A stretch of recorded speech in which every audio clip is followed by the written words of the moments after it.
O Platitudes é uma grande família. A gente se odeia momentaneamente, não é normal? O anormal é momentaneamente. Toda grande família se odeia sempre e tem momento. A felicidade são os breves momentos de ausência de infelicidade. Vai, Schopenhauer. Eu falo pro meu marido, eu amo você, nós estamos juntos, eu estou feliz por nós estarmos juntos e quero permanecer assim. Dito isso, esses pontos a gente precisa conversar. Você distinguiu tristeza de infelicidade. Você quer falar a frase de abertura do Ana Karenina? Que é pra ser tipo um platitudes clichêzão pra abrir esse episódio? É muito interessante. Todas as famílias que são felizes, todas as famílias alegres, felizes, são iguais. Mas cada família é infeliz sua própria maneira. E eu descobri, lendo o estudo de Thomas Mann, na introdução ao livro, que esta frase foi colocada depois. Então, estamos começando? Estamos começando mais um Platitudes. Com Leandro Carnal e Gabriela Prioli. E aproveitando que Carnal citou Ana Karenina para abrir o nosso episódio, vou dizer, claro, que mês passado no Clube do Livro a gente leu Ressurreição do Tolstói, o último romance do Tolstói, o meu favorito, foi maravilhoso. Quem não conhece o Clube do Livro, conheça. E você também citou Camus, né? O Estrangeiro, que a gente também já leu no clube. Isso é formação de cultura. O clube vai formando por camadas esses sedimentos e coisas que às vezes a gente acha que não pode questionar, não pode pensar. Por exemplo, família. Todo mundo tem família, família é sempre a mesma coisa, a família existe desde o início. Para isso a gente vai ter que fazer um pitaco e um BO familiar. Vamos lá. Vamos lá. Eu não li ainda, hein? Vai ser surpresa para nós dois. Nem eu. Sou casada há 20 anos, tenho 43 anos e ele 70. Ele vive bastante diferença, hein? Ele vive reclamando da vida e principalmente da situação financeira, mas já é aposentado e nada faz para mudar a situação. Em contrapartida, eu sou contadora, trabalho CLT em um escritório e agora resolvi pegar trabalhos por fora para ajudar. Também faço divulgação de TikTok Shop e sempre que brigamos, ele fala que eu é que tenho que correr atrás mesmo, porque ele já é velho. Temos 2 filhos, 12 e 8 anos. Tô bem cansada de toda essa pressão e acho muito injusto. O que falar e como falar? Por que eu, que sou mais nova que ele, tenho que me matar em 3 empregos, 1 formal e 2 informais, ser mãe, dona de casa e ainda ter ânimo para ter intimidade? Não consigo mais lidar com toda essa pressão em cima de mim. Já divido despesas tanto de casa quanto com as crianças. É difícil, né? Porque o que foi, em uma época, talvez um atrativo, quando ela se casou há 20 anos, o marido mais velho, como tal, provavelmente mais maduro, mais equilibrado, sem os desequilíbrios da juventude, provavelmente mais estável, mais confiável. Com o passar do tempo, essa diferença tende a aumentar. E aí ela está percebendo que aos 70 ele não está mais como um empreendedor de si.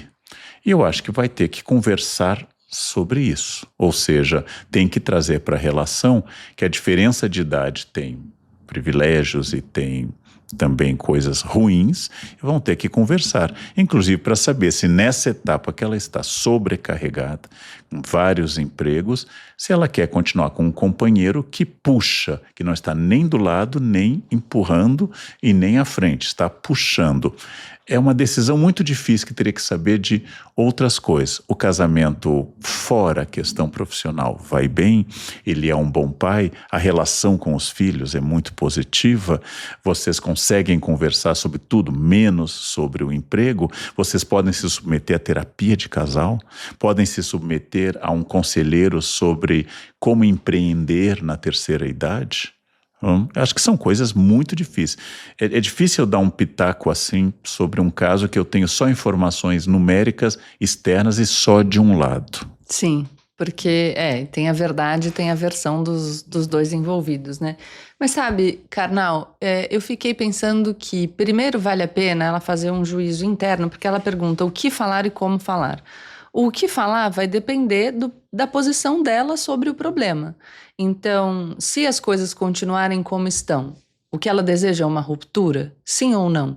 E aí vale a pena, de repente, fazer um exercício de uma tabelinha com os pontos positivos e os pontos negativos daquela relação antes de ter qualquer conversa com essa outra pessoa. Eu sempre acho que para resolver questões complexas e importantes, a gente nunca pode ter pressa.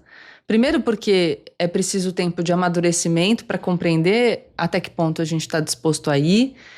Depois, porque a gente precisa se preparar emocionalmente também para lidar com as consequências da decisão que a gente tomar. Porque a ruptura de uma relação, com 2 filhos e tudo 20 mais, anos. de 20 anos, exato. Por mais que você esteja decidida e certa de que, por exemplo, você quer romper, isso não significa que você não vá passar por um luto depois, que não seja emocionalmente difícil.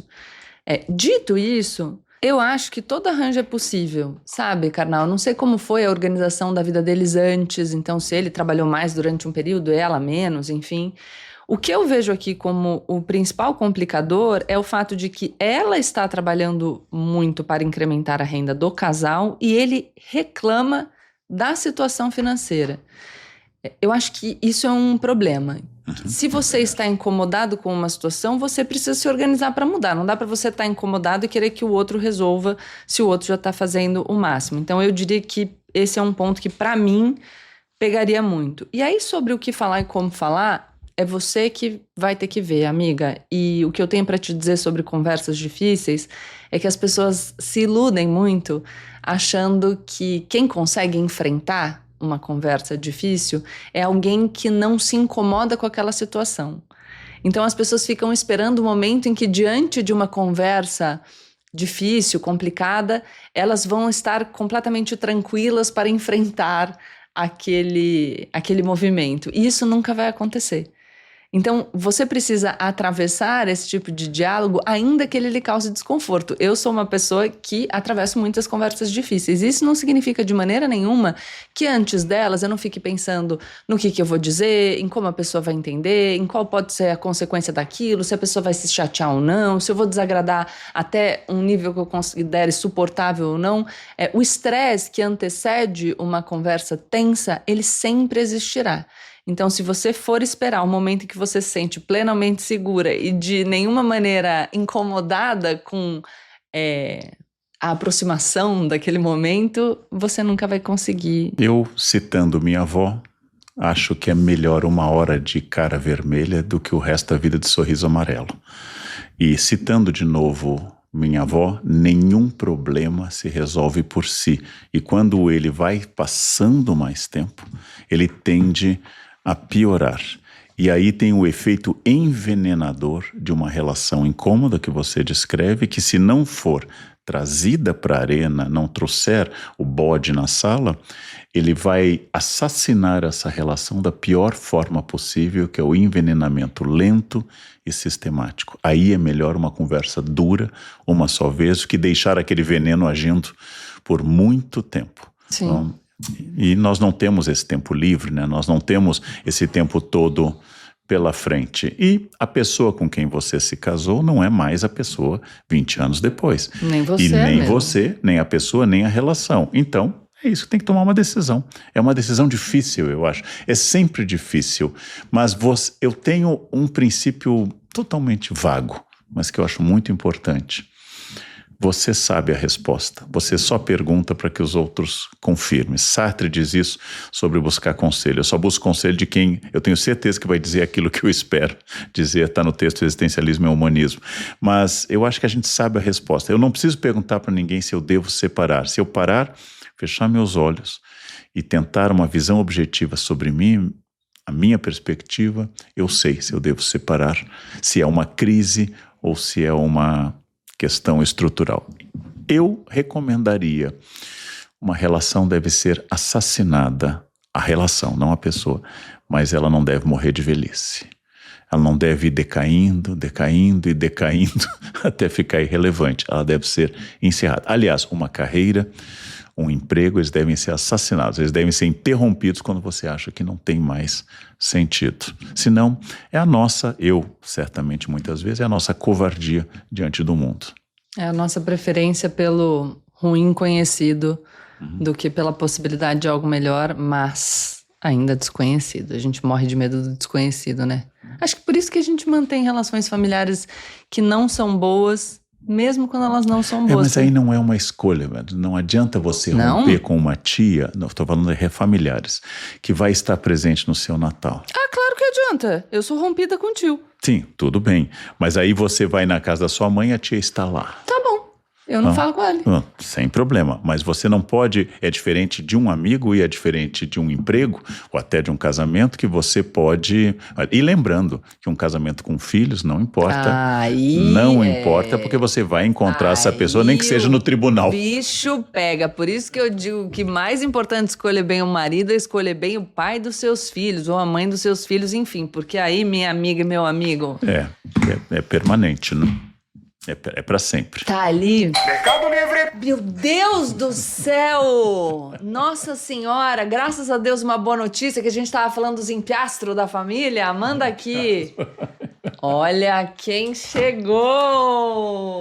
Olha, oi, cheguei. Oi, cheguei! Mercado Livre. Você sabe que eu tava outro dia passeando no app do Mercado Livre e eu me lembrei de algo muito importante que está chegando o Dia dos Pais. Faz tempo que você não escolhe presente Dia dos Pais, né? Faz 16 anos. Eu não estou numa relação de presentes com meu pai, eu não sou muito espírita, então faz 16 anos que isso. Mas não é uma vingança, mas você há mais tempo ainda não presenteia seu pai. Mas eu tenho padrasto. Você tem padrasto, eu não tenho padrasto. Não, então, eu tenho meu padrasto. Eu muitos anos dei Quem presente... não tem cão, caça com padrasto. Com gato, né?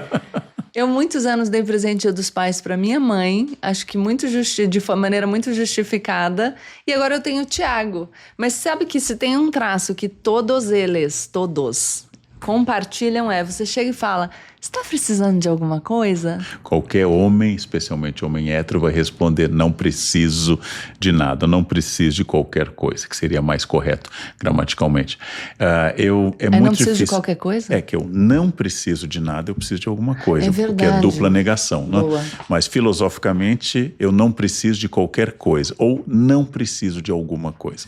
Fica muito ruim, vai. Fica muito ruim. Falar, não estou precisando de nada, é melhor o gerúndio, não estou precisando de nada. Porque eu acho que os homens veem a necessidade como fraqueza. Eu tenho uma falta de um produto. Os homens aprendem que para serem provedores, eles têm que ser imunes ao desejo, à oscilação, à contingência. As mulheres são muito mais bem resolvidas com a contingência. Eu sempre estou precisando de alguma coisa. Se quiserem me perguntar... E como eu tenho visto na internet, um cinto que combina com todas as roupas é o cinto do avião.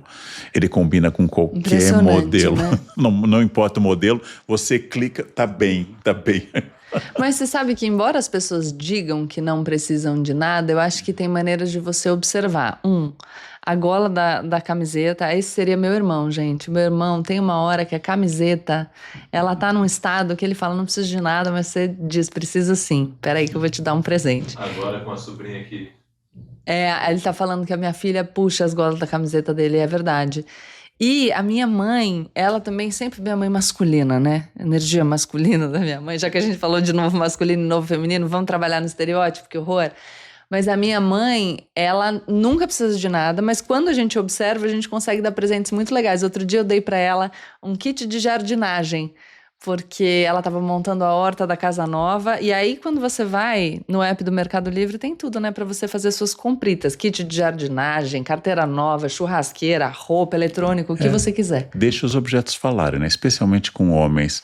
Ele gosta de fazer churrasco. O presente, para mim, tem uma regra, ele tem que gritar o nome da pessoa, ele não pode ser genérico, ele tem que gritar. Então, se deu um kit de jardinagem, sua mãe gosta de mexer com a terra, e assim, um kit de jardinagem é perfeito. Eu adoraria um se eu tivesse jardim, não tenho. Mas adoraria um kit de jardinagem. Veja, qual é a copa em que ele atualizou a churrasqueira que ele gosta de utilizar? Não? Qual é o estado da roupa de baixo? Esse é um problema tradicional dos homens. Não? Então ela está mais aerada, a cueca está mais... Aerada. Está mais em intercâmbio com o ambiente.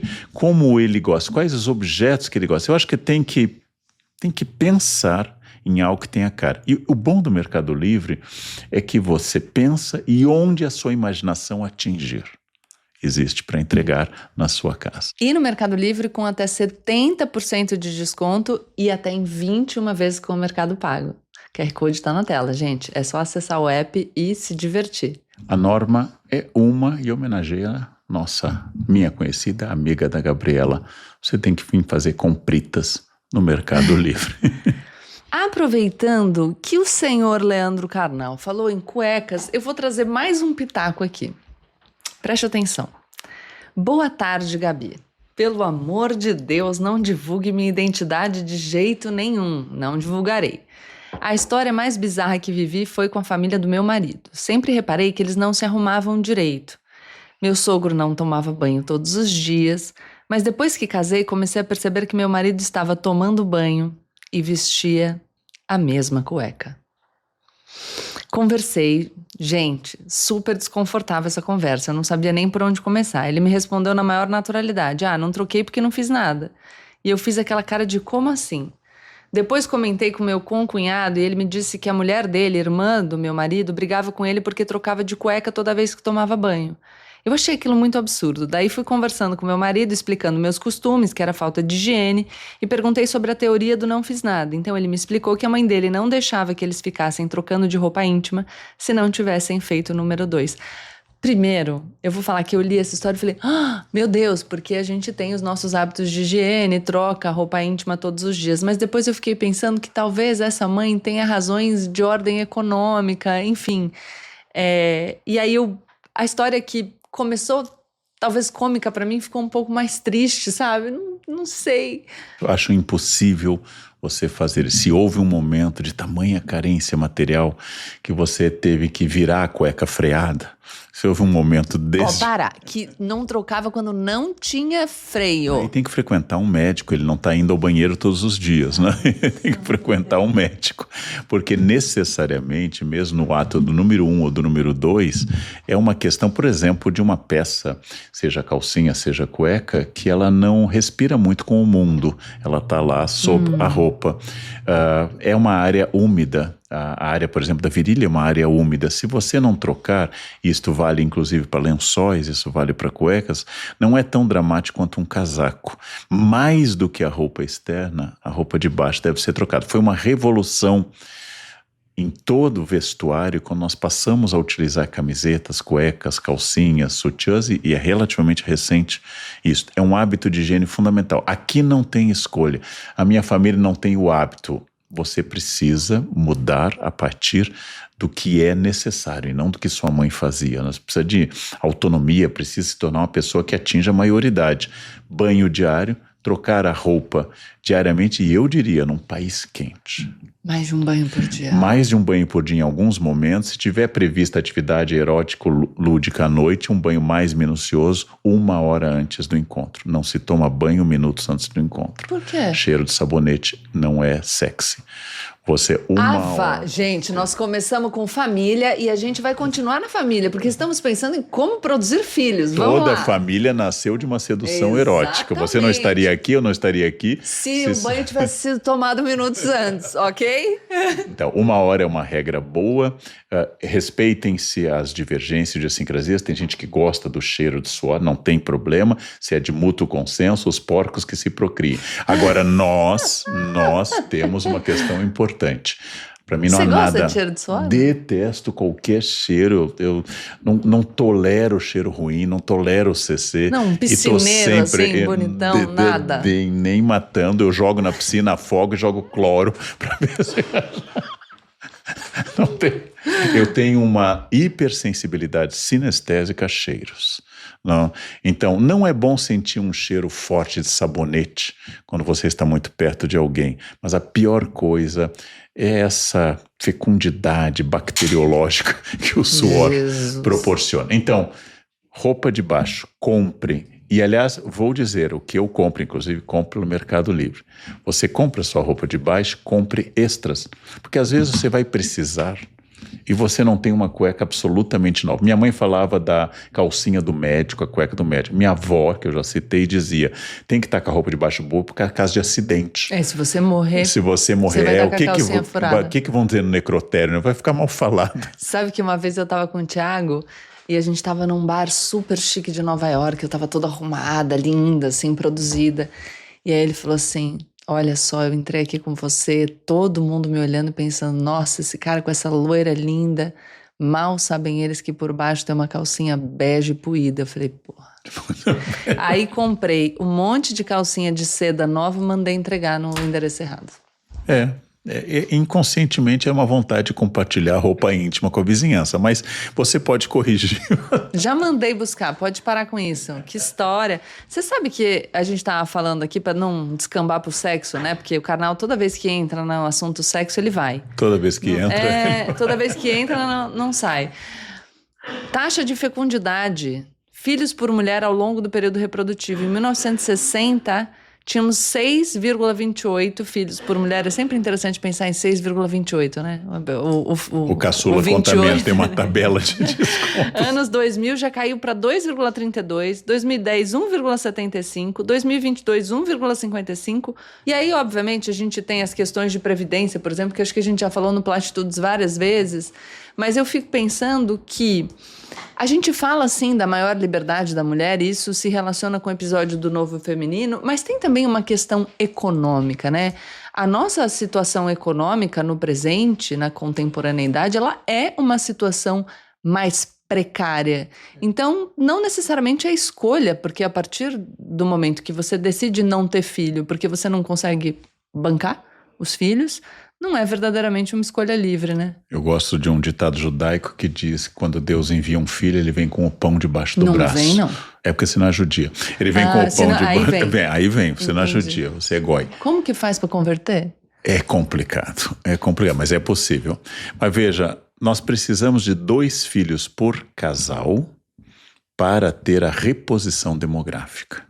Significa que se eu tiver uma população de 50 milhões, cada casal tiver 2 filhos, a população permanece estável em 50 milhões. Quando eu tenho, como hoje, oscilando entre 1,4 e 1,6, que depende da região do Brasil, nós temos ainda compensações regionais. Em áreas mais pobres e mais rurais, nós temos mais filhos. A cidade é o primeiro elemento que limita o número de filhos, porque filho na cidade é gasto, no campo é mão de obra. Segundo elemento, as mulheres estão engravidando mais tarde. A janela de fertilidade feminina é muito cedo. Para os médicos contemporâneos, me corrijam os que estão assistindo, uma gravidez após os 25 começa a ser uma gravidez que inspira cuidados. Hoje nós temos recursos para ter gravidezes mais... É tão raro usar esse plural quando eu uso o estranho. Gravidez, arrozes. As gravidezes mais tardias, elas têm uma característica diferente. A mulher fértil e sem tantos problemas é muito mais cedo do que isso. Então nós temos que pensar que houve uma mudança. Sua avó teve 6 filhos, sua mãe teve 3, você tem um caramelo castrado. Esse é o fim da sociedade, né? Ou seja, nós não temos a continuidade para essas coisas. Mas vamos diminuir a população. E se não é ruim? Mas tem um peso... Estamos acabando com o planeta, né? Quem sabe com menos gente. Um planeta com 8 bilhões é um planeta superpovoado. E está mal distribuído, quer dizer, quase 60% desse planeta está entre a Índia e a Indonésia. Índia, China, Indonésia. Então nós precisamos refletir sobre isso. Mas acima de tudo, custo, situação urbana, uma maternidade mais tardia, mulheres absorvidas pelo mercado de trabalho, que não tem como se orientar inteiramente para isso, e nós temos que pensar se as pessoas são otimistas, porque ter um filho é uma aposta violenta no otimismo. Ou seja, a Ava vai encontrar um mundo legal, possível, agradável, ecologicamente sustentável, vai ter uma vida profissional. Isso é verdade quando os pais dizem sim, eles têm filhos. Em alguns períodos, não. Depois das guerras, a demografia explode. Baby boomer, por exemplo, depois da guerra. Você sabe que a minha compreensão é outra. Eu penso que o mundo tá tão merda que eu preciso fazer gente legal, botar gente legal no mundo. Porque eu confio tanto na minha capacidade de educar um ser humano íntegro que eu penso que eu posso contribuir positivamente. Perfeito. O ser humano íntegro, certamente você e o Tiago podem criar como estão criando. Como será um ser humano íntegro no mundo desintegrado? Sofredor como nós dois, carnal.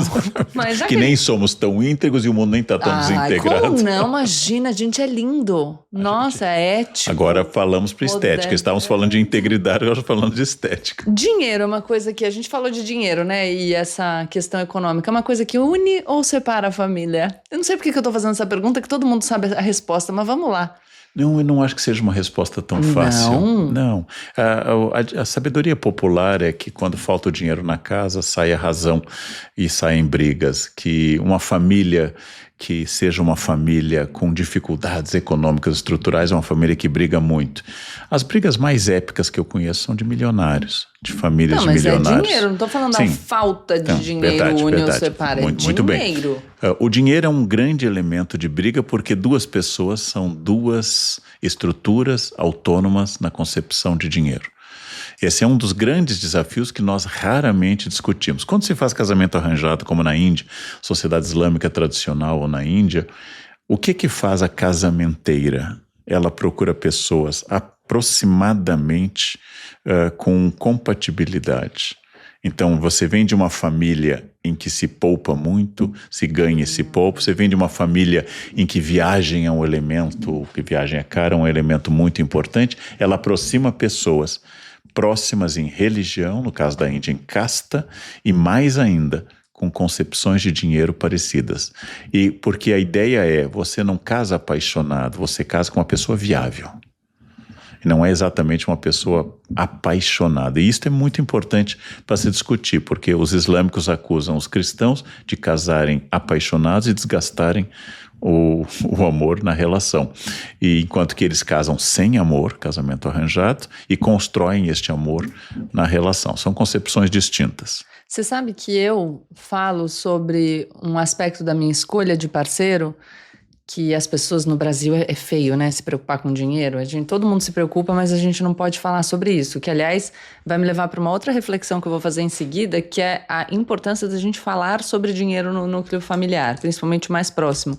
Mas quando eu estava procurando um parceiro, porque eu sempre quis ter um parceiro para dividir a vida, enfim, e conforme eu me relacionava, eu sempre buscava pessoas não necessariamente que fossem super ricas e tal, mas que tivessem ambição e essa visão sobre prosperidade e dinheiro muito parecida com a minha. Então foi um elemento que eu considerei explicitamente, porque eu não queria, não uma pessoa sem grana, porque eu comecei sem grana, mas eu não queria uma pessoa acomodada de jeito nenhum, porque não ia dar certo. É uma pessoa que você sinta como um peso, uma pessoa que você tenha que empurrar, desgasta muito. A gente fala muito de identidade de gostos, nós falamos de identidade sexual, nós falamos de identidades familiares. A concepção profissional e a concepção sobre a obtenção de valores é muito importante discutir, porque ela nunca será igual no casal. Ela nunca será igual, mas ela tem que dialogar. E a conversa sobre como o dinheiro vai ser manejado e distribuído na família. Então, eu vejo que é um tabu aqui no Brasil também falar sobre pacto antinupcial, sobre regime de bens. E isso é um absurdo, porque quando a gente vai estabelecer uma relação com uma pessoa, olha que coisa louca, você vai casar com alguém, você vai viver e dividir o máximo da sua intimidade com aquela pessoa. E você não pode ter uma conversa franca sobre qual você acha que é a maneira mais justa de dividir os bens que serão adquiridos na constância do casamento, ou os bens que cada um tem antes de casar. Isso é uma grande loucura e é um perigo, notadamente vou dizer, para as mulheres ou para os homens, majoritariamente para as mulheres, que decidem ficar em casa e abrir mão do estudo, abrir mão da carreira, em nome de cuidar dos filhos e do lar. Porque aí você fica numa situação de fragilidade imensa. Precisa discutir qual é o regime de bens. E nem sempre, porque tem essa história de comunhão universal de bens, comunica dívida também. Então, precisa saber como funciona o regime de bens, precisa conversar abertamente sobre isso, o dinheiro precisa ser uma pauta, inclusive sobre ganhamos X, quanto que a gente vai poupar? A gente vai dividir igualmente? A gente vai dividir proporcionalmente a partir do quanto cada um ganha? E eu sinto que essas conversas ainda são conversas difíceis de serem estabelecidas. Elas dialogam, Gabriela, com arquétipos. Por exemplo, minha mãe foi do lar. E havia um equilíbrio absoluto na concepção dos papéis, mas isso é um casamento feito em 1959, só para dar uma pista para vocês, para parar de repetir apenas estereótipos. Segundo os nossos dados, 51% dos lares tem uma mulher à frente. Quando a gente fala da ideia do homem provedor, estamos falando de uma minoria que encolhe. Quando eu fiz uma gravação da CNN em uma comunidade, descobri na rua inteira que eu gravei, que não havia nenhuma casa em que houvesse um homem à frente da casa. Então essa concepção do homem provedor e a mulher cuidando, que funcionou na geração do meu pai, na identidade regional e social do meu pai e da minha mãe, nem sempre funciona hoje, né? E quem consegue hoje sustentar uma casa sozinho? Então, de novo, a gente retoma aquela história dos episódios que são muito legais do novo masculino e do novo feminino, mas esses papéis tradicionais pesam de maneira insuportável sobre homens e mulheres. Sobre os homens, porque vivem com essa expectativa de que eles sozinhos devem conseguir sustentar o lar. E é muito difícil, porque os trabalhos estão cada vez mais precarizados, a situação econômica das pessoas. É muito mais difícil hoje você comprar um carro, comprar uma casa, sustentar uma casa do que era na época dos nossos pais. E aí o homem se sente pressionado e se sente incapaz e insuficiente se ele não dá conta de fazer isso. A mulher precisa entrar nessa equação para contribuir com a renda da casa, mas sozinha vai ter que suportar o cuidado com a casa e com os filhos. Então é insuportável para todo mundo, é um peso ridículo. E eu queria te dizer, Canal, que eu tenho 2 histórias interessantes sobre dinheiro na minha família. Vamos expor a família aqui. Eu vou falar que a história ruim é de outra família agora? Você conheceu uma família? Eu conheci uma família, e aí nessa família a avó morreu. E aí um dos filhos dessa avó foi dizer que precisava ser reembolsado pelo pagamento das custas do velório, mas, na verdade, quem tinha pagado a conta era o outro irmão. No momento da morte. 171. Opa, que maravilha! Em compensação, uma outra história essa muito bonita. A minha avó paterna era uma mulher muito, muito, muito, muito, muito simples. Chegou no Brasil, portuguesa, com 3 anos, viveu a vida toda, quase a vida toda, né? Na velhice já conseguiu, enfim, para o apartamento que os filhos conseguiram comprar, mas viveu num cortiço, morreu analfabeta, então uma pessoa muito simples que nunca teve nada seu. E quando meu pai morreu, a funcionária da empresa na qual ele trabalhava ligou para minha mãe e falou: Marta, como é a tua relação com a sua sogra? E minha mãe falou: é ótima. Ela falou: olha, porque a gente tem um problema. E eu sei que quando o dinheiro entra na jogada, as coisas dentro de uma família ficam muito complicadas. Você tem 2 filhos pequenos e o seguro de vida do Chico tá no nome da sua sogra. Ele casou e não trocou o beneficiário. E a minha mãe falou pra ela: não tem problema. Então ela falou: então se você achar que você vai ter uma dificuldade, você fala e a gente tenta fazer uma gambiarra aqui pro dinheiro e pra você. Ela falou: não precisa, você pode falar com a minha sogra. E ela foi e chegou pra minha avó, que não tinha casa própria, não tinha nada. E falou: olha, aconteceu isso, o seguro de vida tá no nome da senhora. E ela falou: não quero 1 centavo, esse dinheiro é da minha nora e dos meus netos. Então, é uma história muito bonita, assim, que a minha mãe conta muito feliz. Mas tem que contar, neste caso, com uma nobreza de alma que é excepcional, especialmente quando há escassez. Se eu não tenho bem suficiente, é mais fácil ser generoso quando há abundância, né? Quando você quer abrir mão sem ter para si. É um gesto muito generoso, absolutamente abnegado, mas é uma exceção. A gente sofre menos se houver contratos, acordos, a gente sofre menos se houver uma questão importante, em família é muito importante, para dar uma pista. Eu fiz testamento vital. Você me colocou? No testamento vital? Não, no qualquer testamento. Só será revelado um dia numa cena, num escritório com lambris de carvalho e com caneca, sem sombra de dúvida. Você colocou o Nelson? Vamos lá, vai. Vamos instaurar a discórdia. Quem que tá e quem não tá? Esse é um segredo entre mim e Deus. Então, quando você faz um testamento vital, é fundamental. Você estabelece se você quer ser cremado ou enterrado. Você estabelece se você é doador. Eu quero ser cremado. Contar? Claro. O testamento vital é... E suas cinzas vão ser jogadas onde? Onde quiser, no Tietê, no buraco, tanto faz. É cinza, inclusive é cinza de umas 30 pessoas. Tem uma comunidade de cadáveres cremados. Tanto faz. Aquelas pessoas que eu tenho uma amiga que diz que quero minhas cinzas em Giverny. Olha o sacrifício de levar isso. Eu tô indo agora. Ela tem plano de morrer logo, não? Eu tenho. Eu acho que eu vou. Giverny é lindo, mas quero que jogue no Maregeu, onde eu falei, joga em qualquer, joga no Tietê. Não, pode até falar, mas deixa no testamento dinheiro para pagar a viagem, né? Que senão você gera onde ônus. Você né? quer ser cremado, você quer ser doador, eu quero ser doador de tudo que estiver intacto ainda. Como você quer o seu velório? Né? Meu irmão César também fez e disse que ele não quer que sirva uma bebida alcoólica, que ele não bebe. Eu quero que sirva muito bons vinhos, boa música. Ai, que bom que a gente vai, olha lá. Nossa, eu quero que sirvam boas bebidas. Já tá lá com o cadáver, vai o quê? Eu tenho uma tradição. A gente pode acabar com toda a sua adega? Toda a minha adega, toda ela. O Vitor vai ficar puto. Ele não bebe também. Ah, então vamos acabar com a adega. E mais, Cuidado, vai ter gente torcendo. uma tradição judaica que eu, não sendo judeu, quero também, caixão fechado. Tá. Caixão fechado com a minha foto por cima, uma foto boa. Né? E a roupa? Tanto faz, eu vou estar no caixão fechado, eu espero estar com uma roupa adequada, um coletinho, um blazer, uma cueca nova, nossa, ir para o juízo final de cueca. Mateus 25, ele fala das cuecas, né? Vinde, benditos do meu Pai. Isso. Então, assim, por que isso é importante? Não deixar para os outros esse peso. Não deixar para os outros decidirem.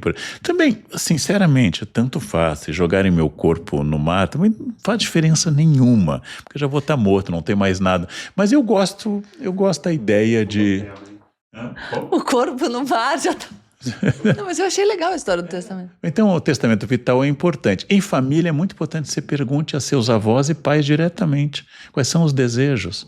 Eu não quero falar nisso. Então, você está abrindo mão de qualquer protagonismo em família, sem problema. Sua avó não quer falar disso, ela quer que vocês decidam. Muito importante. Muito importante. Então, decidam por isso. Minha amiga Valdereza estabeleceu para mim até quais as medalhas religiosas que ela quer ser enterrada. Olha! Não, sem problema.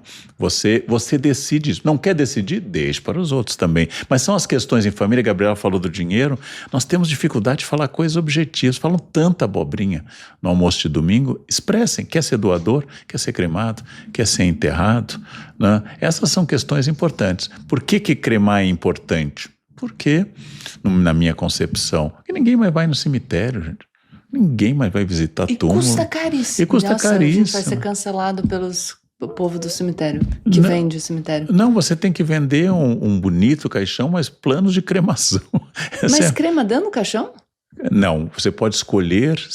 mas por que vai comprar o caixão se vai queimar? Todo mundo que vai ser cremado tem um caixão bonito. Meus pais tiveram um caixão bonito. Mas pra quê? Gente, esse programa acaba de mudar de foco para... A última. Porra, mas pra... Não, aí Eles chegam a me perguntaram, no caso do meu pai, minha mãe não me lembra, se a gente queria guardar lascas do caixão. Não. Eles não queimam no caixão. Para uma pessoa pragmática, isso não dá. Não, eles não queimam no caixão, mas você vai ser velado num caixão. É verdade. Você não vai ser velado velório. numa cesta. Não, mas não, gente. Põe na mesa. Põe na mesinha do Pode. Na rede, uma coisa bem do Nordeste antigo, vai na rede. Vai na rede. Você falou sobre conversar no almoço de domingo sobre essas questões. Existem assuntos proibidos no almoço de família? Quase todos, né? Quase todos. Menos morrer. Olha só. Almoço de família. O que você deve falar segundo Leandro Carnal? Como você quer ser... Qual a forma de lidar com você depois da morte? Todo o resto, não. Quase todos os assuntos incomodam. Não? A família precisa ser um espaço que não precisa ficar fazendo DR a todo instante, mas em algum momento precisa dizer, principalmente nós, os mais velhos, o que você quer nesse momento final. E, de novo, precisa pensar nisso? Não precisa, pode deixar para os outros e assim por diante. O Nelson Rodrigues tem uma peça linda, Falecida, de uma mulher que planeja a vida inteira o seu velório. Mas, acima de tudo, conversar coisas relevantes. Em que momento você fala sobre sua concepção religiosa? Em que momento você fala sobre sua concepção de dinheiro? Que é o que nós estamos tocando aqui. É muito importante tornar as conversas relevantes. Meu pai me expulsou de casa por ter votado no Lula. E fez uma ameaça velada falando que eu iria ver o que aconteceria comigo. Disse que desejava coisas horríveis para mim no ano que se iniciava. Eu disse que desejava só coisas maravilhosas porque não sou baixa nesse mesmo nível. Marquei uma consulta no psiquiatra para ele. Ele achava que minha mãe que tinha marcado. O diagnóstico, transtorno da personalidade narcisista. Deixei de enxergá-lo como forte e passei a ver como era na verdade o oposto, frágil e limitado. Uma pessoa que submete o amor à aprovação política pode ser transtorno de personalidade narcisista, pode, é muito comum, e pode ser simplesmente simplesmente um egoísta sem caráter. Porque se seu amor depende da mesma ideologia religiosa, ele não existe. Então, graças à ideologia política, acabou de revelar que seu pai não se importa com você, importa-se apenas com o espelho que ele possa ter de você. É isso. Aí não foi você ou o PT ou o Bolsonaro que acabou com a sua família, foi a incapacidade de ver o outro. E quando a pessoa não lhe vê, não tem por que continuar com uma relação assim. Não tem por que fazer isso, não tem por que investir, não tem por que. Isso é bananeira que já deu cacho. Não pode ter um amor condicional. É diferente, uma questão ética. Eu posso aceitar um parente que seja racista, eu posso aceitar um parente que seja pedófilo, é outra questão. Nós estamos falando aqui de orientação política, orientação religiosa. Não é a mesma. Não posso tocar nesse assunto? Fale sobre os assuntos que você pode tocar e pronto. E é uma coisa muito louca, né? Porque tem essa história de que você não pode romper relações familiares próximas. Por exemplo, acho que os exemplos mais claros são pai e mãe. Isso é um absurdo tão grande, porque se a sua convivência com seu pai e com a sua mãe te faz mal, se foram pais, um pai ou uma mãe violentos, se são pessoas que hoje em dia te desestabilizam, que daquilo você não tira nada de positivo, você precisa romper e viver sua vida. Eu acho que essa imposição da gente ficar convivendo com aquilo que nos puxa para baixo é uma loucura tão grande. E isso nem significa que você deva abandoná-los à própria sorte, que não possa prestar auxílio se tiverem precisando. Até mas porque a lei lhe obriga. Exato. A lei lhe obriga ao amparo aos pais mais velhos. Mas no mínimo, né? No mínimo. Não é assim, opa, é só para garantir ali. Foi o Itamar que fez essa lei de auxílio. Mas, acima de tudo, nós estamos falando aqui de exceções. Gabriela e eu amamos nossos pais, mesmo os que se foram, nossas mães. Fale por você. As famílias são, para mim, a definição de família é um espaço de proteção, tanto faz o modelo que se organiza, mãe solo, pai e mãe, 2 homens, 2 mulheres, é um espaço de proteção. E se não for um espaço de proteção, é um luto. Mas encare este luto. A sua família é passivo-agressiva, eles não lhe apoiam, eles têm uma preferência declarada por um filho. Não insiste. É a minha mãe comigo. Não. Mas tem razão de ser, entendeu? Claro. E conhecendo o Rafael, a gente entende, né? Exato. Rafael está aqui nos assistindo e já marcando hora no terapeuta. Nós estamos acabando o episódio. Posso aproveitar para falar mal da minha mãe? Você que é uma coisa bem isso? Família, né? É uma coisa bem família, eu acho. A minha mãe, carnal, depois que a minha filha nasceu, ela me abandonou. Ela ficou obcecada pela minha filha. Eu não tenho mais mãe. Acabou para mim. Como fazer? Alguém pode me ajudar? Vocês podem mandar direct pra minha mãe? Boa. O Instagram da minha mãe é @martaprioli. Vocês vão mandar e falar: Marta, lembra que a sua filha é a Gabriela, ela também precisa de carinho e atenção e tarará. Eu sou carente, gente. Você acredita? Eu sou fofinha. Manda lá um direct pra minha mãe, por favor, pra ela voltar a me enxergar. Será que vai funcionar? Quer acabar? Bom, acabou com a família. Mas se a sua não for uma família disfuncional como essa descrita, vai que você ame. Hoje eu lembro com muito carinho da família com seus limites e problemas que me educou, porque eu sou isto, né? E eu sou porque tive pai e mãe, tive irmãos, e naturalmente o mundo muda intensamente. E temos que aproveitar quando isto vale a pena, né? E parar de pensar na família ideal. A família ideal é o que mais atrapalha a família real, né? A família que você vai ter que conviver.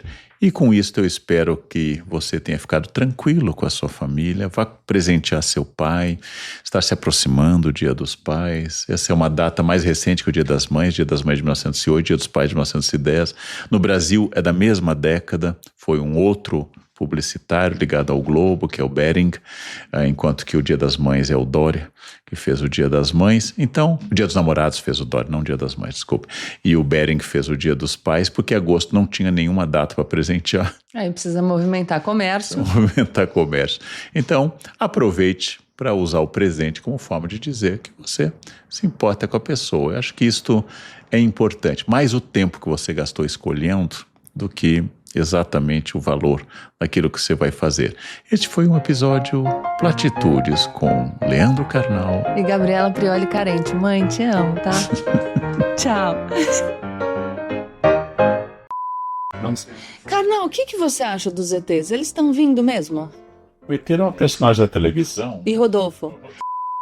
Carnal, os ETs estão voltando ou não? Voltando. Pressupõe que eles já estiveram. Eu vou contar pra vocês como se dança pra valer. Tematicamente, devem existir formas de vida no universo que não seja apenas a humana. Mas estão vindo nos buscar ou não? Não é bundinha nem garra. Peraí. E há uma coisa que me irrita como professor de América. Tudo que é feito na América foram ETs. As pirâmides maias, os muros incas. A dança do ET. Só não tem ET na Europa. Quando é o Partenon, quando é Stonehenge, são culturas celtas, são romanos. Tudo que for fora da Europa só pode ter sido feito por ETs.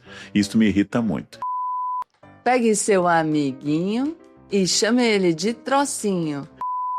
E colocar queijo ralado numa massa com camarão. Não, frutos do mar e laticínios, não pode. Não, mas imagina um cream cheesezinho, fica uma delícia. Empurra, puxa pra lá e pra cá, segurando pelo bigulinho. Uma receita adaptada que eu trouxe de Portugal. É muito bom. Uma camada de batata inglesa purê, camarão desfiado, uma camada de mandioquinha, camarão até fechar. Tipo um escondidinho de camarão. Um escondidinho de camarão. Nunca comi. Vai.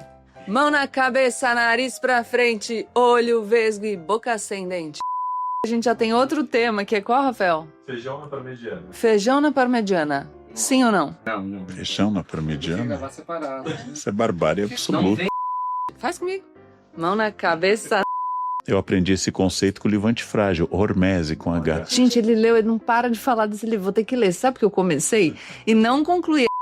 Nariz pra frente, Obrigado. olho. O conceito de hormese são situações estressantes moderadas. Exemplo, você faz musculação para estressar seu músculo e ao estressá-lo ele vai ficar mais firme. Outro exemplo de hormese é você se acostumar com pimenta. É a dessa do ET que veio a bala. Você é meio palestrinha, né? Eu sou, você é completamente, eu sou só meio. Ah, ele tinha que dar uma cutucada.